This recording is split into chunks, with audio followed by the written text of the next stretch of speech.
భారతదేశానికి చెందినటువంటి అనంత Mittal on road India అనే ఒక యూట్యూబ్ ఛానల్ నడిపిస్తున్నాడు. ఇతను ఒక వ్లాగర్. ఇతను చేసినటువంటి తప్పు ఏంటంటే అరుణాచల్ ప్రదేశ్ భారత్ లో భాగం అని చెప్పాడంట. అందుకోసమని చైనా అతన్ని బంధించేసింది. 15 గంటల పాటు బంధించింది. కనీసం మంచినీళ్ళు ఇవ్వలేదు, ఒక తినడానికి ఏమీ ఇవ్వలేదు. తనతో పాటు ఒక కొరియా అలాగే బంగ్లాదేశ్కి చెందినటువంటి వ్యక్తుల్ని కూడా బంధించి వాళ్ళని కూడా విచారిస్తుంది. కానీ భారతదేశానికి చెందినటువంటి ఈ బ్లాగర్ని మాత్రం కేవలం అరుణాచల్ ప్రదేశ్ భారత్ లో భాగం అన్నందుకు, అంటే వీళ్ళు చైనా వాళ్ళు పూర్తిగా డిసైడ్ అయిపోయారు అరుణాచల్ ప్రదేశ్ మాదే అని. అంటే ఒక మానసికంగా వాళ్ళు ఇప్పటి నుంచే మనల్ని సిద్ధం చేస్తున్నారు అరుణాచల్ ప్రదేశ్ చైనాది అని.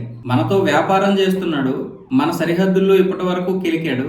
ఇప్పుడు భారతదేశానికి మోదీ వచ్చిన తర్వాత కూడా అంత బాగానే ఉందనుకున్న తర్వాత మనం గట్టి సమాధానం చెబుతున్నా కూడా ఇంకా చైనా వాళ్ళు అరుణాచల్ ప్రదేశ్ వాళ్ళదే అని అంటున్నారంటే ఇది ఒక స్ట్రాటజీ. మనతో వాళ్ళు స్నేహం చేస్తారు. గట్టిగా మన విదేశాంగ శాఖ జయశంకర్ గారు మాట్లాడారు అనుకోండి దీని గురించి, అసలు మాకు దానికి సంబంధం లేదు, ఎవరెవరో ఏదేదో అధికారులు అక్కడ వాళ్ళని వీళ్ళని వ్లాగర్స్ ని లేకపోతే ఇంకెవరినో బంధిస్తున్నారు, అది చాలా చిన్న విషయం. మేము ఏదైనా అంటే మీరు పట్టించుకోండి, మా దౌత్య కార్యాలయం ఏదైనా అంటే మీరు పట్టించుకోండి, చిన్న చిన్న విషయాలకి మీరు స్పందించకండి అని చైనా చెబుతా ఉంటారు. మొన్న కూడా అరుణాచల్ ప్రదేశ్ కి చెందినటువంటి ఒక మహిళ లండన్ నుంచి టోక్యో బయలుదేరారు, జపాన్.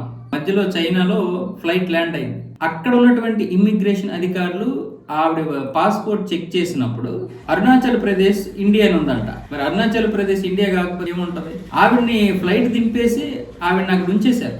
ఆవిడ మళ్ళీ ఈ దౌత్య కార్యాలయానికి చెందినటువంటి అధికారులందరితో కూడా ఈ ఇమ్మిగ్రేషన్ అధికారులతో మాట్లాడిన తర్వాత ఆ సమస్య పరిష్కారం అయింది. తర్వాత ఏమొచ్చేసి వాళ్ళు అరే అలాగైపోయిందా, మేము అరుణాచల్ ప్రదేశ్ ఇండియా ఉందని మా వాళ్ళు మాకు చెబితే మేము ఆపేసాము, అది ఇండియాలో కాదు మనదే అని చెప్పారు మా అధికారులు, అందుకని మేము ఆపేమని కింద స్థాయి అధికారులు మాట్లాడుతున్నారు. పై స్థాయి అధికారులతో మాట్లాడితే అలాంటివేం పట్టించుకోకండి, ఇవి ఒకవేళ బహుశా వాళ్ళు ఇమ్మిగ్రేషన్ అధికారులు ఏదో అక్కడ చిన్న ఇష్యూ వచ్చి ఆకుంటారు అని పై అధికారులు చెప్తున్నారు. అసలు దీని గురించి ఇమ్మిగ్రేషన్ వాళ్ళతో మాట్లాడితే అసలు మాకు అలాంటివి సమస్యలు కాదు, అవి మీరెందుకు ప్రతిదానికి స్పందిస్తారు, ఏదో అది సెక్యూరిటీ ఇష్యూ అయి ఉంటుందని చెప్పేశారు. అంటే వీళ్ళ ప్రతి ఒక్కటి వాళ్ళకి తెలుసు, వాళ్ళకి తెలియకుండా ఏం జరగదు.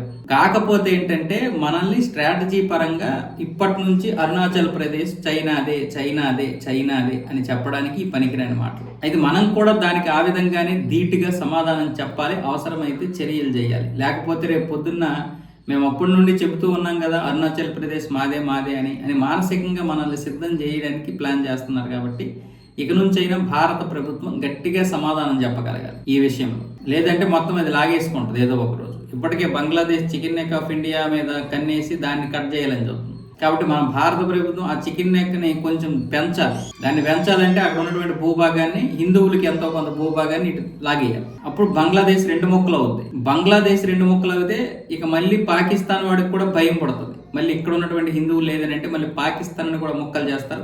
ఇప్పటికే పాకిస్తాన్ లో అందరూ కూడా వేర్పాటువాద లక్షణాలతో ఉన్నారు కాబట్టి మనం కూడా జాగ్రత్తగా ఉండాలని వాడికి భయం పడుతుంది. చెయ్యాలి, తప్పదు, ఇంకా చర్యలు చేపట్టాల్సిందే.